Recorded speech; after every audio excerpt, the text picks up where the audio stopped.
Welcome to American Builders, presented by TradeGuard. Before we dive in, I want to give you guys a little bit of context as to why we're launching this podcast. Our insurance agency services specifically trades businesses, and we know that what you really care about is how to grow and protect your business. And the goal of American Builders is to highlight all sorts of different owners and operators and figure out what is working for them from a sales, marketing, and operations perspective.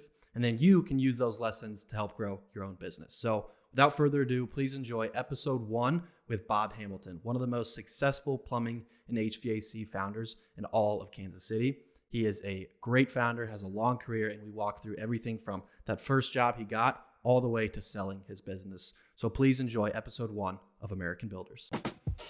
American builders, hands that raise the dream. One brick, one beam, building the American seam. Woo!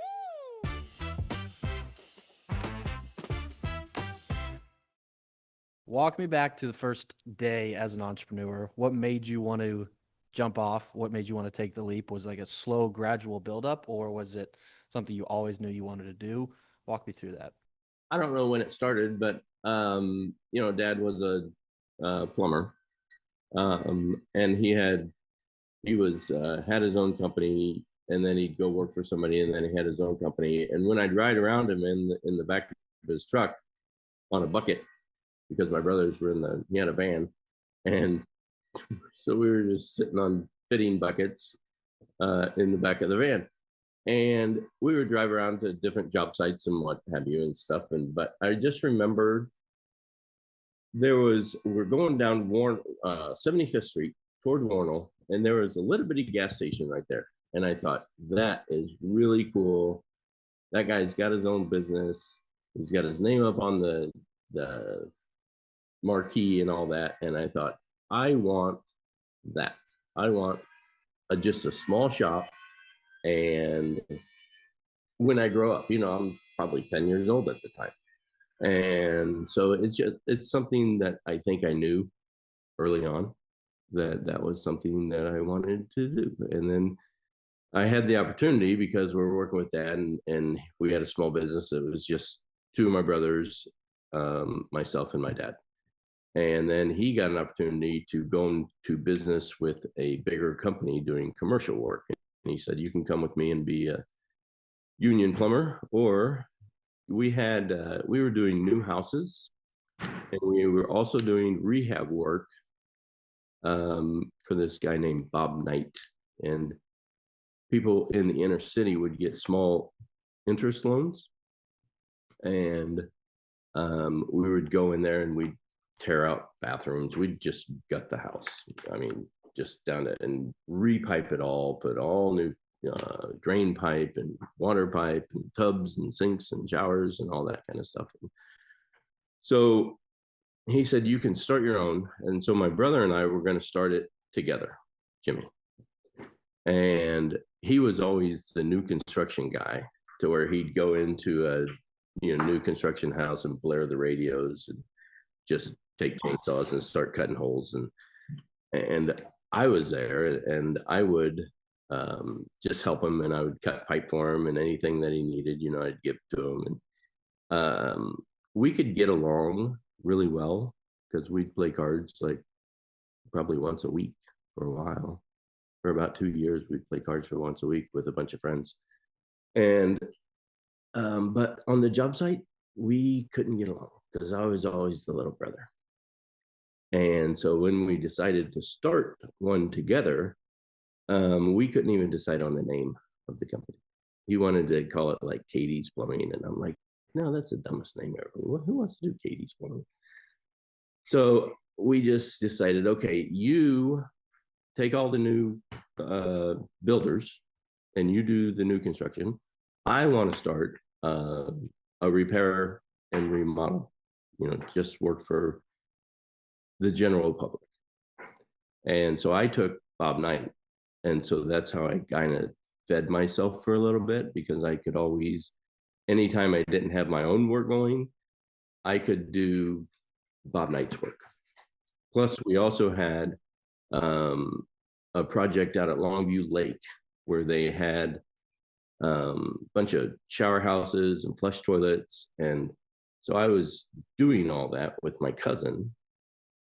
And so dad said, you got to finish this out because I'm working over here now. So you need to, make sure that everything flows over here. So I did the Bob Knight thing. And then I also had the Longview Lake project that I could fill in. So it was kind of an easy transition of, I didn't just put an ad in the Yellow Pages and just starve. I had probably 3 months worth of work that I could fall back on anytime I wanted to. But it was just so much fun when I had my own jobs, and it wasn't for anybody else. It was like, this is like my money. This is kind of fun. I really liked it. And people just, I put a very small ad in the Yellow Pages because that was the only way to advertise back then, was Yellow Pages. Nobody really did TV, radio, or anything like that. So I put the ad in, and then we had a really hard winter that winter, and it was 1983. And I mean, it got to like 50 below wind chills. And so there was a bunch of frozen pipes, and people were calling, like Roger the plumber, who had the 2-page ad, and then he couldn't handle it all, and all these other plumbers couldn't handle it all. So they would drift on down, and it wasn't in the big Yellow Pages. Mine was in the small Yellow Pages, the regional one.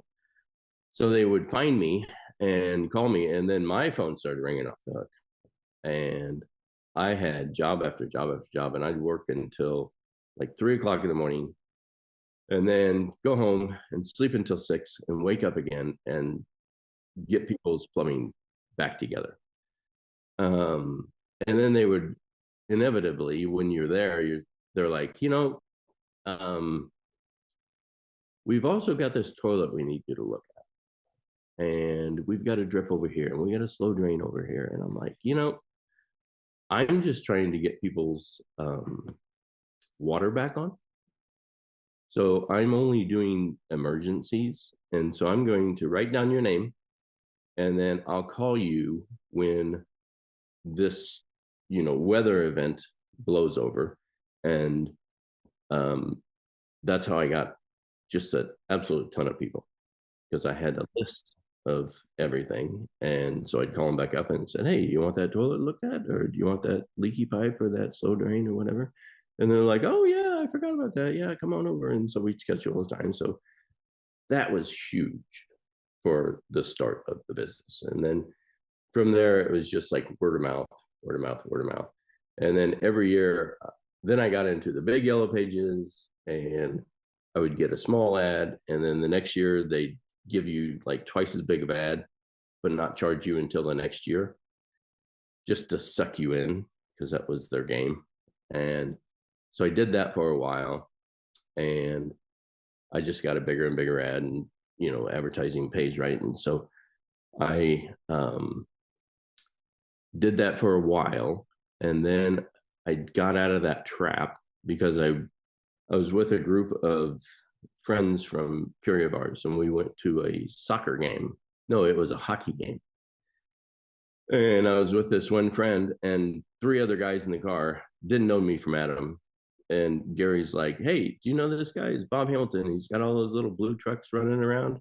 And they're like, yeah, no, we've never heard of him. No. Oh, there's a truck right there. Oh, yeah, I've seen that truck.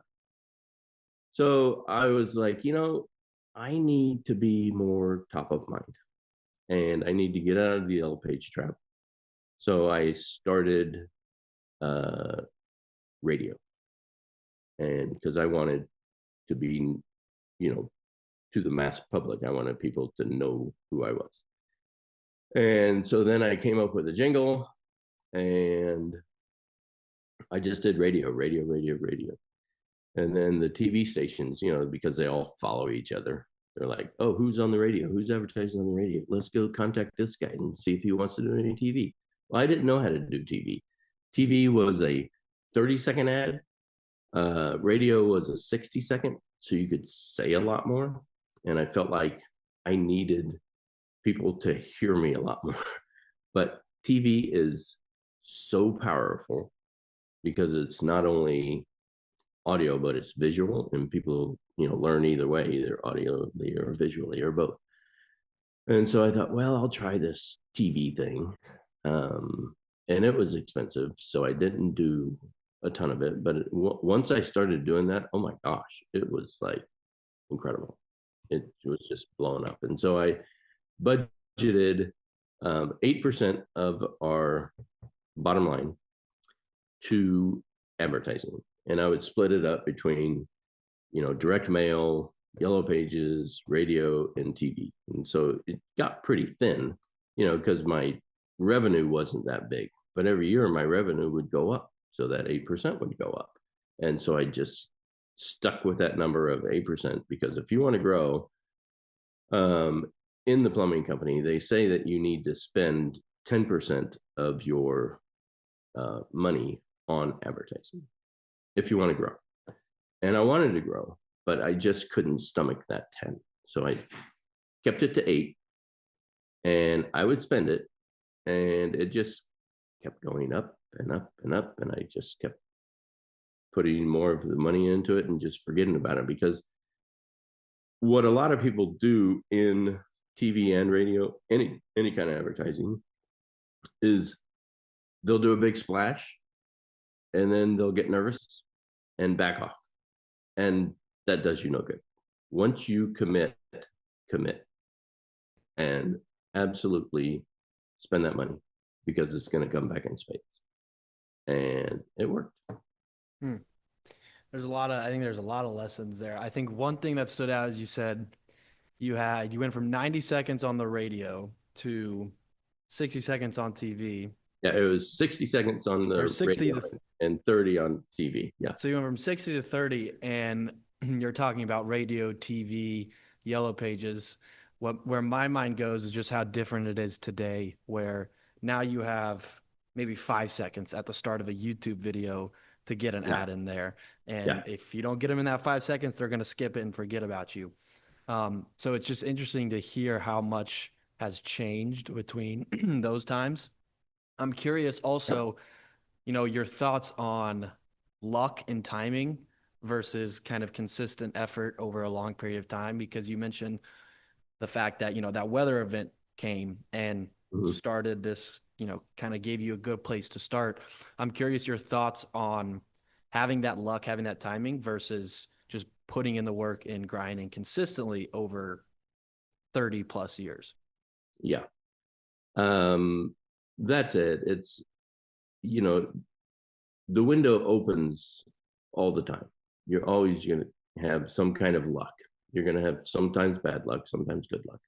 And that's how we would be. We would go up, we plateau, and then we go up. And it's not just luck. It's also, a lot of prayers in the tree stand when you're just kind of hanging out, and you got all the time in the world, and you're thinking, what should I do next? How am I going to fix this problem? And then you'd go in and you try something, and sometimes it would work. Most of the time it would work, but mainly it's consistency and just keep driving, and it will fall your way. Mm-hmm. So one thing I want to talk about today, I was talking about the YouTube versus the radio. There's a lot of online influencers who will go on TikTok and go on Instagram and say, I just made $100,000 in my first month doing HVAC. And there's all this kind of hype around starting a trades business. I'm curious, from your perspective, someone who's done it for a long time, what are some of the things that those influencers aren't telling people? What are some of the hard parts about starting a business in the trades? Because right now you go on TikTok, all you see is, here's how great it is. What are the things that those people who are getting started should probably know outside of here's the $10,000 I made this month? Yeah. There's not going to be a big splash that is going to make or break you. It's consistency, and it's the TOMA advertising, the top of mind advertising. And that's what I believed in, was let me get out there and just kind of be me, in the commercials and stuff. Don't be super fancy and say I'm going to do this and that. Just be a regular person. And, obviously my company name was my name. And that's why I put my picture on the truck. It wasn't because I've got this ultra ego that I wanted my picture and then the hunter's dog Bert on the truck. People want to do business with people and regular people that they can relate to. And so that's why I didn't come up with a name like I was going to be, I forget what it was, but doctors, plumbing or something, or plumbing doctor, and then show up like in scrubs. And I thought, that's cute. But I thought, nope, I'm not going to do that. I'm going to just be plain simple me and just put my name. People want to do business with people, and don't try to be somebody that you're not when you're doing your advertising, and have a little bit of humor. Humor can kind of be difficult because not everybody has the same humor. But if it's just basic, kind of funny, you do it. And then it becomes a little bit more relatable. You're not up there trying to crack jokes, but you just put commercials are hard to write. And so I wrote them all, but you only have 30 seconds. So every word kind of means something. And then you play on that word. And it just kind of all goes together. So whenever I would write a commercial, I'd just lock myself in to my office, and it would take me probably 4 hours to write a 30-second commercial. Just making sure the word was just the right word. And then after you kind of rolled on it, then you could write like 2 or 3 commercials in that same time, and then roll with that, because you don't want to be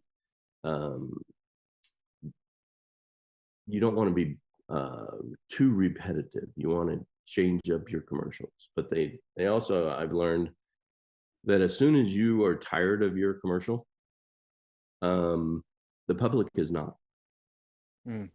Because they haven't heard it as much as you have. And you think, oh yeah, that's run its course. Let's just get by with this one and go to the next. Well, no, just run it a little bit longer. The only thing you have to be careful about is advertising for an air conditioner unit in the winter, which has happened. That makes sense. It's like, oh my gosh, this commercial I just got lazy and I didn't change my commercial. And now it's like this kind of weather and I'm advertising for an air conditioning unit. Well, that's pretty stupid. But, you get caught up in the business too, and you're not always focused on your commercials.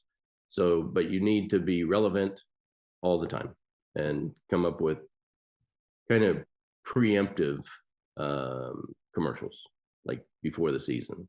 And so then we came up with Freebruary in February. We would call it Freebruary and just hammer that. And then I would actually start my Freebruary stuff like in early January and say, well, it's coming up to Freebruary.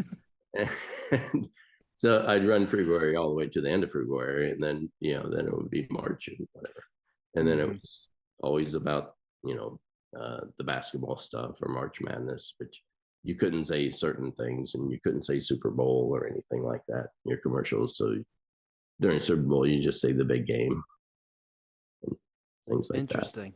that. I did not know that. Fun Yeah. fact. Yeah. Good for trivia there.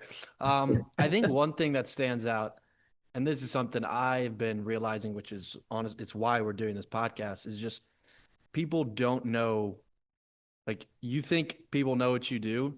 Nobody knows what you do. And especially when you think about the whole world, it's like there's such a tiny, tiny, tiny fraction of people who know who you are and what your business does, which if you're leading a business, that is not what you want. You want the maximum number of people to know what you do. So I think you're on a great point here about just consistency and consistently being in front of an audience, and that top of mind marketing, I think is really important. Yes, it is. And you're right. It's consistency. Just stay with it. Keep hammering. And be in front of people all the time as Right. much as you can. But then what I had done, which was a mistake, when I had a lot more money to advertise with, is I would be on all the TV stations, and I'd be on several radio stations. And then I went to a marketing seminar, and they said, yeah, tighten that up. Don't be, have more, what did they call it? Anyways, go to the same people so they keep hearing the same message, and don't try to cut yourself too thin. Be in one market and then hammer it. And so I cut it. I was on like 10 radio stations. Well, I cut that down to 4. And then I was on TV. I cut it down to 2. And I quit doing, because they'll sell you this big package of, okay, we want to give you 130 commercials during this month. Well, probably, I don't know, 80% of them are running in the middle of the night. Well, that does you no good. But it looks good because you like, look at all these commercials that I got, but you're not reaching anybody. So then I went to, well, and with the DVR, people will race through your commercials. So they'll, most of the time, people don't watch live TV anymore. And they'll come up to a commercial and they'll go 30 second, 30 second, 30 second, 30 second. Okay, here we go. And even on sports, Chiefs games, I'll have my remote and I'll freeze that game for 30 minutes so I can run through the commercials. Because you think sports, you've got an active live audience and people are going to see you, but not everybody does that because they DVR it or they freeze it, because you can watch it on your own time. Time is everything to people. So I knew that people weren't doing that on morning TV. And, and also my market is to women. And who watches TV in the morning? Well, it's women, getting their kids ready for school or whatever. They just kind of have it on at background or whatever. But, you got a song in there and it kind of clicks with them. And then they start singing it. And it's like, yeah, it sticks in their head. And then their kids start singing. I mean, my best audience, probably the people that knew me more than anyone was 3rd to 5th grade, because those kids are watching it. Yeah. And oh my gosh, if I would go to one of my kids' schools or whatever, and or even my grandkids' schools, it's like, you're Bob Hamilton, oh my gosh. And that was my core, was that demographic. I had them. And I knew someday they'd grow up, which they did, and then they start calling you. But anyway, yeah, it's pretty great. And people would call me up and ask me if I would come to their 5th graders birthday party. And I'm like, Did you ever say yes? oh yeah, I've been. And I'd it. bring stuffed Berts to it, and I'd pass them out, and I'd sign it and everything. And I mean, I'd have a whole crowd there. And then all the neighbors were coming over because they were like, hey, Bob Hamilton's coming over. And so because I was never in a truck, for the last 20 years. But I'd borrow one of my trucks and pull up into the driveway with the Bob Hamilton truck and get out. And these kids would just swarm me. And then the neighbors started coming out because, So I think, they're helping. Right. I think a trick here for the listeners, if you can make your ads highly marketable to the 4th to 5th graders and get them to plant it in their parents' brains, There you go. now you got something. Golden. I mean, you're sharing so many interesting tips about the commercial space that I don't, as in advertising, that people probably just have no idea about. Like I wouldn't even know where to begin to get an ad on TV. What are some of the other things you can share with people who have a trades business who have never ran that ad on television? What is kind of the things, if you were to go back, you say, man, I really wish I would have known this at the time? Yeah. Um, I don't know.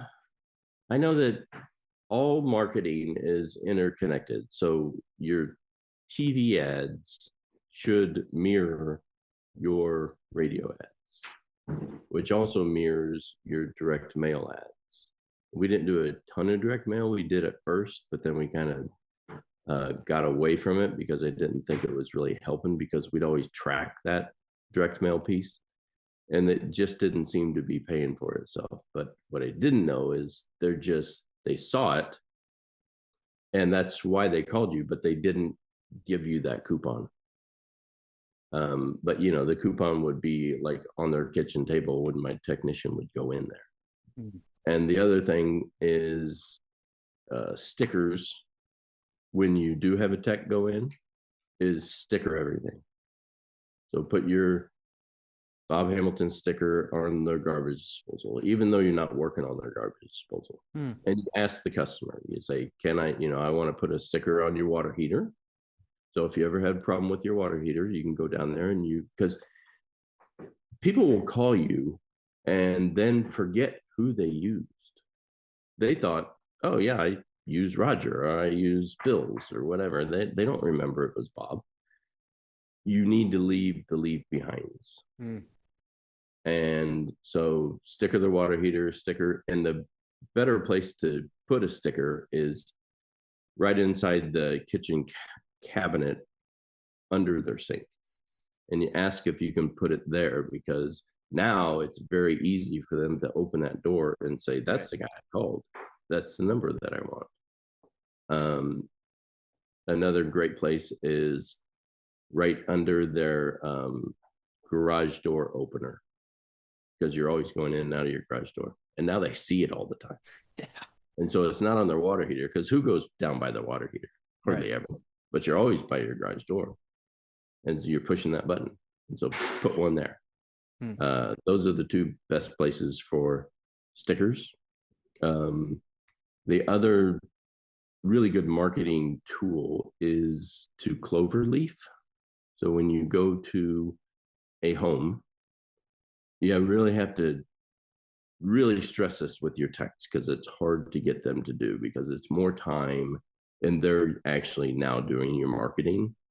But if you let them cloverleaf and then they got to put their name on the thing that you're leaving on their neighbor's house. So you go to the neighbor on the right, the neighbor on the left, and the two neighbors across the road, and you leave a little door hanger there. So I'm going to be in the area working over at the Smith's house. If you find that you need anything, we've done them great service and call them up and we're your plumber. So then now you've got, not just one touch in that neighborhood, and you got 5 touches because you got the customer and then you got the 4 other people. And then you give them coupons and stuff. That and referral cards, we tried that. It didn't really seem to work, but sometimes it did. You say, hey, I'll give you $50 if, because, ad costs $50. So if you got a customer for $50, more power to you. That's great. So. Right. That's awesome. Great tips. We'll close it off here. We've got a few minutes left. Walk me through, I guess we won't dive into the whole acquisition or sale process on your end, but obviously that's a big deal and something everybody who starts a business hopefully wants to achieve someday. What were some of the lessons you learned about that process? If you were to go back and do it again, or if somebody came to you and says, hey, I'm selling my business, what advice do you have for me? What would you tell them? Yeah. When I first started, selling a plumbing company was not even in the realm of possibility. It just no even. I didn't start out thinking I'm going to build something that I could sell. In fact, I was shocked that anybody wanted to buy my business. But I did. I joined a best practices group, which is one of the best things I ever did. And it was called Contractors 2000 at the beginning, and then they changed their name because that name kind of got outdated, so they changed it to Next Star. And then within that, I was in a mini peer group with 8 other companies, and we would go to their shops, and once a quarter, and we would figure out what they're doing right, and then talk to their techs without them around, and tell them, here's what we see, and here's what you can change, whether it's marketing piece or just the way you deal with your own customers, which are your employees. And so we would help each other that way. Well, 2 of those companies, one of them back in 2009, he sold. And I'm like, holy cow, you sold? And he goes, yeah, I did. They made me a great offer. And I'm like, he said, would you ever do that? And I said, probably not. I said, I got way too many kids. So I'm not going to sell. And he goes, okay. And he started tossing these numbers out. And I got interested, and I said, well, he said, you want me to have him call you? And I said, yeah, go ahead. And so he did. And that was 2010. And then things just didn't work out. It was a nationwide company that was buying these businesses, and they had a problem in Arizona, a marketing piece, and they said, yeah, we're going to shut down our buying for now. So then they called me, like in 2013, a broker called me and said, hey, I got this company, ARS, that's looking to buy. And I said, yeah, I just talked to them like 3 years ago. Oh, great. And so I was like, okay, well, the price now is not the price then. So it like doubled. And they're like, well, we're running up the flagpole. Well, it didn't go very far up the flagpole. And then it just, they went away. And then they got hot again, and they called me like in 16, and we were back and forth. And I was like, yeah, no, I'm not going to do it. And then I brought all my managers in, which were, some of them were, a lot of them were my kids, and like 3 other ones. And I said, okay. And I didn't tell anybody that this company was after me. And I said, this is what I just turned down. And Amy was like, are you nuts? Why didn't you do it? And I said, well, pretty much because I thought you'd be mad that I did it. And she said, not at all. I think you should do it. So, a year went by, and then Conway called me back up, and he said, just chit chat. And he said, so whatever happened with the sale of, whatever? And I said, well, I was going to do it. And then Amy said, I was stupid. And he said, well, you want me to contact them? And I said, yeah, go ahead. And so we did. And then they made me an offer. And then, 11th hour, they came back to me, and there was a bunch of stuff. And they're like, yeah, we don't want to pay you that. And it was a water heater thing. They said, you're not pulling permits on water heaters. I said, nobody does. And they're like, yeah, well, you have to put, anything that would come back, we're going to come after you on it. And I said, well, you're putting a bullseye on my back. So no, I'm out. And then they went away, and then Conway kept calling me up every month. So what's happening? And I said, well, our sales are just skyrocketing, and they were. And then they finally came back, and they said, okay, fine. We're going to take everything away. We want your company, and we want to close in a month. And I'm like, nope, I'm not closing in June because that's my busiest month. If you want to close, we're going to close in September. And they said, okay, fine. And then they sent all their people in and did all their fun little things. But that whole experience was a ton of fun.